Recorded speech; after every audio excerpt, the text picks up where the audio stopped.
prona për një pronë, siç ndodh shpesh për shembull, siç kemi ne traditë, jo vetëm në Shqipëri, po edhe gjithë shqiptarët, edhe në Maqedoninë e Veriut dhe Kosova, po edhe në përgjithësi në Ballkan, shpesh herë prona, për shembull, prona e shtëpisë, është një lloj tradite familjare. Çdo fëmijë duhet të kishte xhakun e vet, shtëpinë e vet, dhe ti mund të gjesh kudo nëpër Shqipëri, në Kosovë, Maqedoninë e Veriut, 3 vila, 4 vila në një. Edhe 6 vila kanë parë. Që tregojnë që janë 6 çuna secili. Atëre baba ikën i qet, thotë ja lash. Kështu që nga kjo pikpamje ti je i lidhur me pronën, ke realizuar një ambicie, por ajo nuk është një investim efektiv që ti ta përdorësh si është ky edhe gabim më i madh që bëjnë shqiptarët me pronën.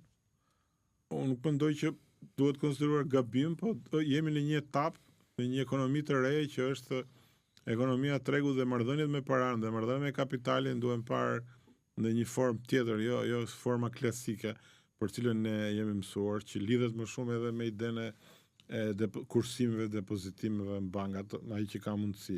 Edhe blej një pronë se ti je rehat, edhe atë konceptin që themi prona nuk shitet. Pse çdo më thën prona nuk shitet? Çdo gjë shitet dhe blihet. Nëse ti ke mundësi që të rikrijosh një pronë tjetër, pse duhet të jesh i atashuar pafund, ka qenë pronë e familjes. Thoni, i përket një mentaliteti dhe një kohë që dal nga dal duhet zëvendësuar me këto konceptet e reja. Kam qenë një bisedë në plazh në Qerret kur një biznesmen shumë i madh shqiptar shiti vilën e tij. Edhe e pyeti një nga kolegët tanë, tha, si e shita më për gjithë ajo vilë e bukur, tha. Tha, unë e shita, tha, sepse me parat e shitës saj do bëj një projekt më të mirë se sa ky që kisha. Dhe çdo gjë shitet e blihet. Po natyrisht, sepse në mentalitetin ton, një radhë parë edhe falimentimi në biznes, apo në çdo lloj aktiviteti, akoma konsiderohet turp, edhe pa aftësi.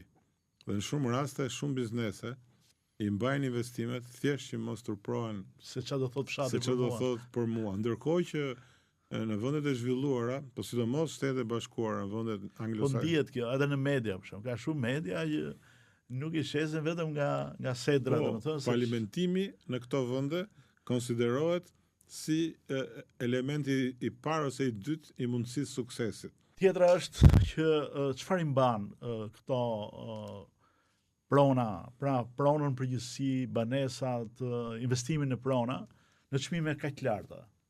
Në një vend që relativisht jo shumë i pasur. Çmimet e larta për mendimin tim vijnë nga dy arsye. Së pari nga kërkesa oferta e tregut.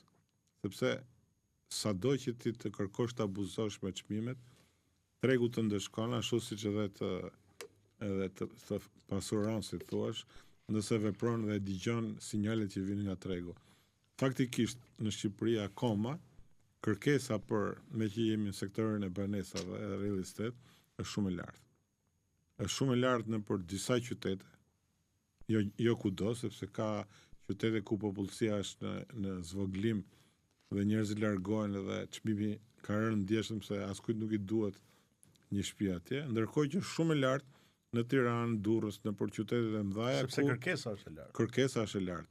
Tani krahas kërkesës brendshme, që deri tani ka qenë një kërkesë që ka mbajtur gjallë të treg, vitet e fundit ne kemi edhe një kërkesë të jashtme bazuar në dy grupime kryesore. E para shqiptarët që kanë qenë në emigracion, jo se rikthehen, por ashtu siç ka ndodhur me të gjithë emigracionet e botës, kanë tendencë që të kenë dhe një shtëpi në Shqipëri apo një shtëpi në plazh për të pasur një rrënjë si thosh në vendin e vet. E duan edhe për pleqërinë, se thonë që kur dalin pension andej, pensionet janë relativisht mira nëse janë në vende perëndimore, Amerikë, Gjermani, Britani, dhe e konsiderojnë që duke pasur shtëpinë këtu me ato pension relativisht më të lartë se sa pensionet. Kjo është e vërtetë sepse jo vetëm pensionistët shqiptar që mund ta mendojnë këtë. Dhe lën diçka pas. Po dhe një numër i madh pensionistë është italian apo të vendeve të tjera vinë në Shqipëri. Vinë në Shqipëri. Natyrisht pak nga ata blen direkt e prona,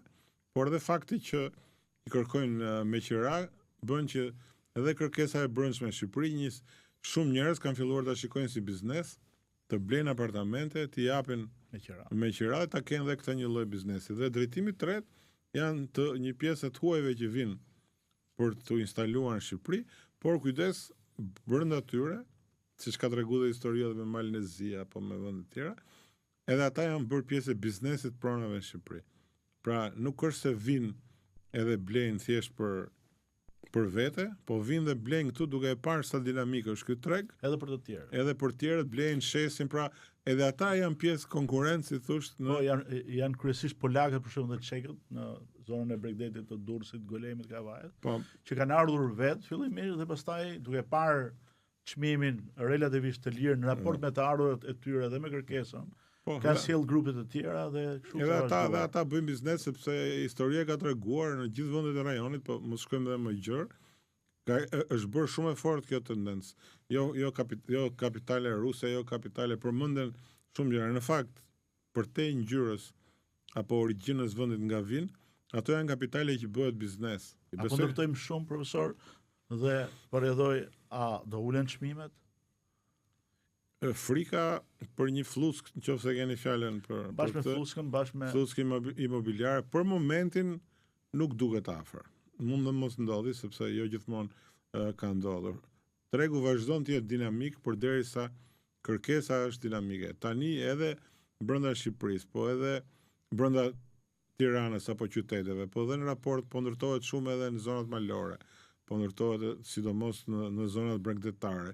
Pra vazhdon që kërkesa të jetë e lartë. Por ka dhe një diçka tjetër që një pjesë e madhe e investimeve, ndërsa e madhe mesme nuk e them dot, po një pjesë e investimeve, sidomos për kullat ose këto ndërtimet masive, po luajnë dhe një rol paralel, jo thjesht me këtë logjik tregut që ne po flasim, jo thjesht si një nga instrumente pastrimit parave, por është të krijuar një sistem bankar paralel.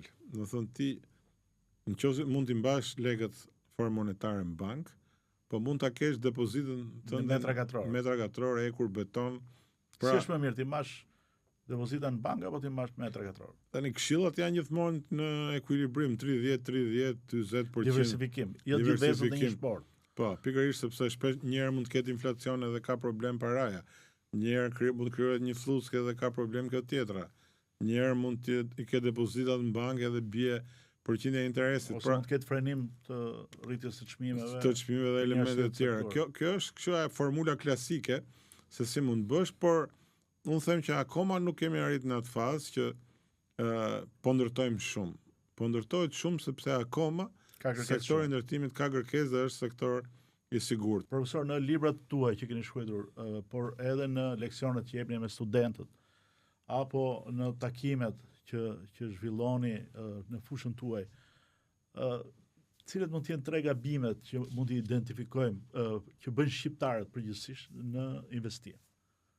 Në pjesën e kulturës individuale të investimit. Së pari do thoya ke vetë kultura dhe mentaliteti i investimit ose mentaliteti i zhvillimit.